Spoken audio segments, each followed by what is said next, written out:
Hermanos, después de haber visto un curso completo sobre lo que hay que hacer y lo que no hay que hacer, es muy importante que consideremos lo siguiente.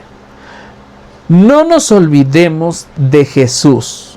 No nos olvidemos de lo que Él hizo y de lo que Él quiso hacer, porque habrá situaciones de verdad muy extraordinarias. De verdad que pasan cada cosa que pasa en la vida de la iglesia, que a veces es difícil guiarnos por lo que es bueno y lo que es malo. Yo, que me dedico a dar los cursos de liturgia de la iglesia, la gran mayoría de las personas siempre me preguntan: Daniel, entonces, ¿está bien hacer esto o no está bien? O ¿está bien hacer esto o mejor no lo hago? O ¿esto está bien, está mal?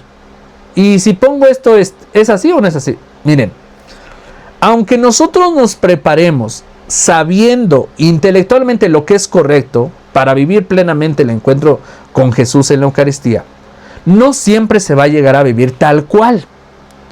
Sin embargo, debemos de ser prudentes. Eso es lo más importante, que por la experiencia seamos prudentes. Y el gran ejemplo se los voy a poner con esto. La mujer de la hemorragia. Texto del Evangelio de San Lucas, capítulo 8, versículo 40 al 48, y lo voy a leer rápidamente para proceder a esta explicación que nos da toda una teología de la Eucaristía, para comprender y no solamente quedarnos en que lo que está bien y lo que está mal. No, habrá cosas que a veces estén mal, pero que para Dios esas cosas son importantes. No se trata solamente que entendamos que la Eucaristía es para bien o para mal, o que esto está bien o está mal. No solamente se trata de distinguir el bien y el mal, sino a veces es entender el sentido último del cuerpo de Cristo, de lo que Jesús quiere lograr con cada uno de nosotros. Dice el texto de la mujer de la hemorragia: ya había gente para recibir a Jesús a su regreso. Todos estaban esperándolo, algo que pasa muy comúnmente en la iglesia. Todos esperamos a Jesús, todos esperamos su amor, su misericordia. Versículo 41. En esto se presentó un hombre llamado Jairo, que era dirigente de la sinagoga. Pues un hombre apoderado, ¿no? Por eso se acercó a Jesús, cayendo a los pies de Jesús, le suplicaba que fuera a su casa, porque su hija única, de unos 12 años, se estaba muriendo. Y Jesús se dirigió a la casa de Jairo, rodeado de un gentío que casi lo sofocaba.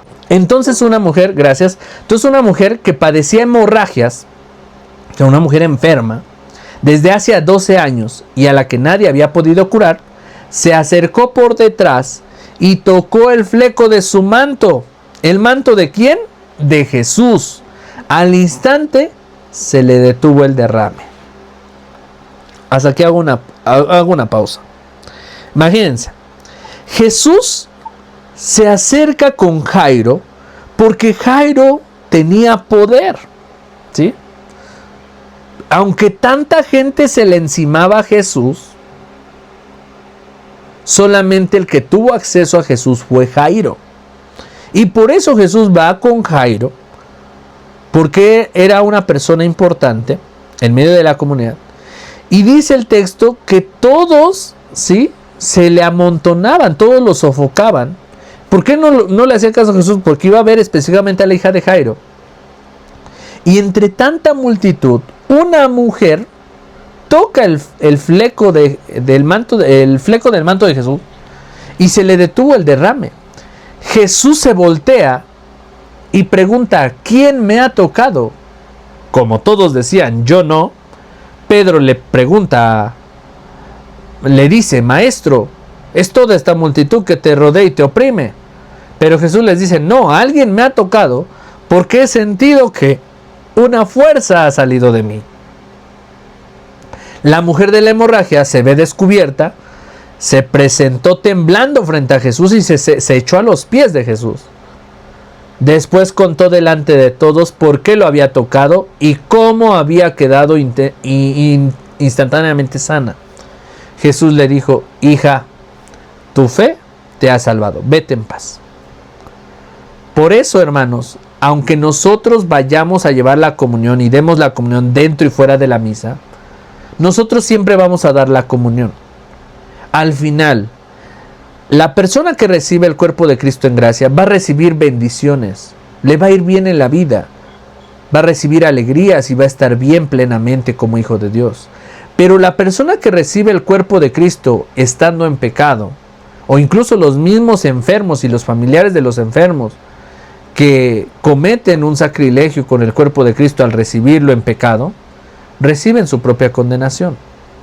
Nosotros no podemos estipular hasta cierto punto algunas reglas con que quién sí lo puede recibir, quién no. Nosotros damos el cuerpo de Cristo y hay allá de aquel que lo recibe en pecado porque recibe su propia condenación.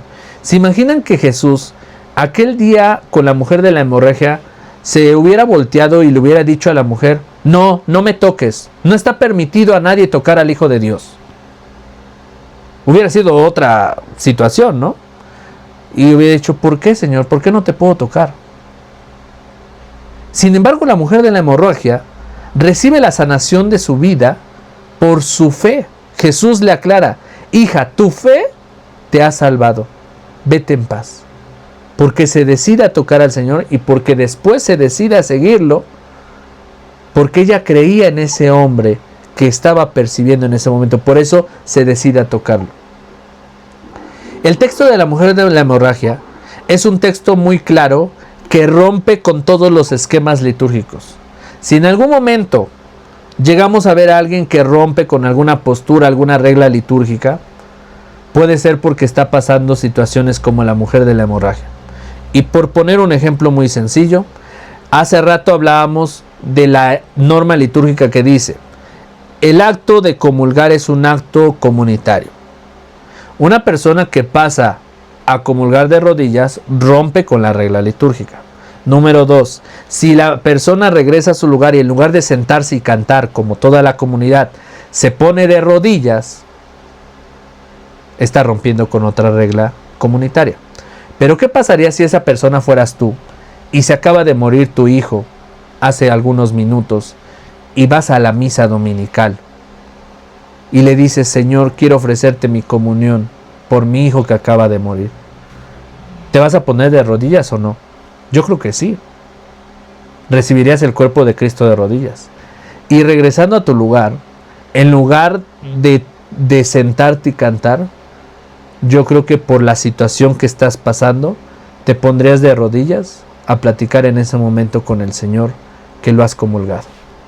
Estos casos han pasado. Y por el hecho de no cumplir con una postura, no quiere decir que estamos cometiendo pecado o que estamos mal. Claro, lo que está mal es cuando pasamos a comulgar y porque simplemente quiero demostrar a los demás mi vanidad de decir: yo sí sé, y me pongo de rodillas porque eso es una forma de respetar al Señor y ustedes no saben, y me arrodillo al comulgar y lo hago con esa intención. Entonces ahí sí estoy cometiendo un error y un pecado, ¿sí? Pero cuando estás pasando una situación personal como la mujer de la hemorragia, que a pesar de que todo el pueblo sofocaba a Jesús y ella por su fe se acerca y toca a Jesús, Jesús le dice: hija, tu fe te ha salvado, vete en paz. Este es el gran ejemplo de lo que les quería exponer con respecto a los abusos en la liturgia. ¿Habrá muchos abusos? Sí. ¿Que a veces se nos van a ir de las manos? Sí. Pero acá lo importante es que el Señor al final va a obrar en el corazón de cada ser humano. Si lo recibiste bien, seguramente recibirás muchos bienes, bendiciones, incluso recibirás la gracia y la santidad. Pero si lo recibes en un estado de pecado, seguramente lo que te va a venir en adelante va a ser la enfermedad, los problemas, la ausencia, el desamor, muchas cosas que pasan en tu vida por consumir el cuerpo de Cristo en pecado. Pues con esto concluyo la parte de también las cosas que tenemos que procurar con respecto al no todo es litúrgico y no todo son normas, sino también entender que para el Señor todos estamos esperándolo.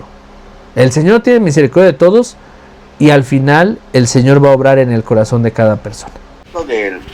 El sacramento de la comunión espiritual, a diferencia de la Sagrada Comunión, eucarística en la parroquia.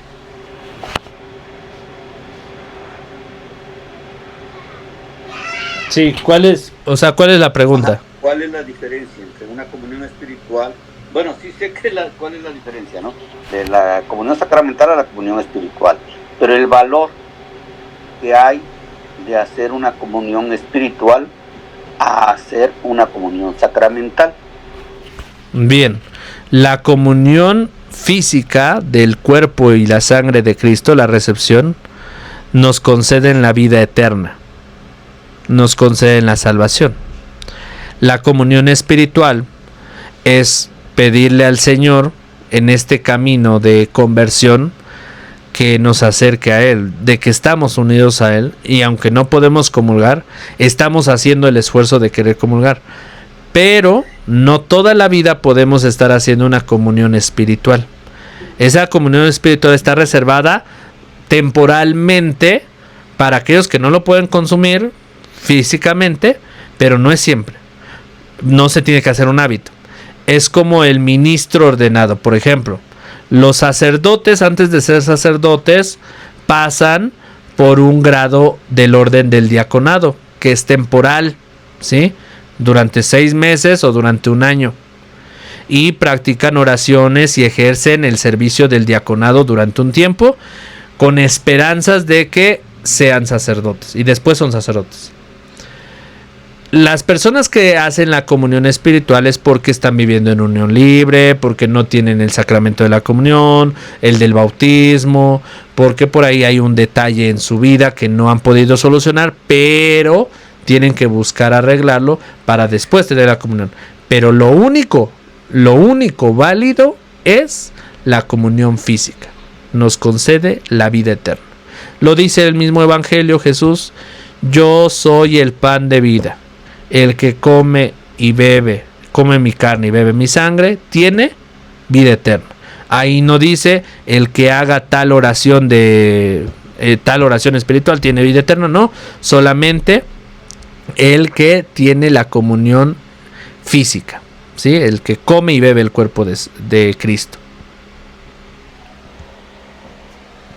Ahora, sin embargo, si Jesús, Dios, es espíritu, ¿cuál sería en este caso la respuesta? Pero en este sentido, Dios se ha quedado instituido en un sacramento, en el pan, ¿sí? Por eso es que tenemos que comerlo y beberlo. Esa es la misión de todo cristiano. De hecho, la vida del cristiano gira en torno a la vida sacramental. Por eso son los 7 sacramentos de la Iglesia Católica.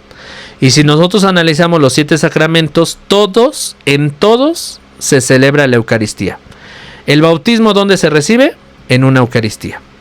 La comunión, en la Eucaristía. La confirmación, en la Eucaristía. El orden sacerdotal se recibe en la Eucaristía. La unción de los enfermos, antes de recibirla, se tiene que recibir la Eucaristía. El matrimonio, la Eucaristía. Todos nos llevan a la Eucaristía de manera física, ¿sí? No es como tal espiritual, aunque el espiritual es una oración que nos ayuda a estar cerca del Señor, pero con la intención de recibirlo físicamente. Pues que el Señor nos conceda poder aplicar todo esto que hoy hemos aprendido en cada una de nuestras comunidades. Que así sea. Por Jesucristo nuestro Señor. Amén. En el nombre del Padre, del Hijo y del Espíritu Santo. Amén.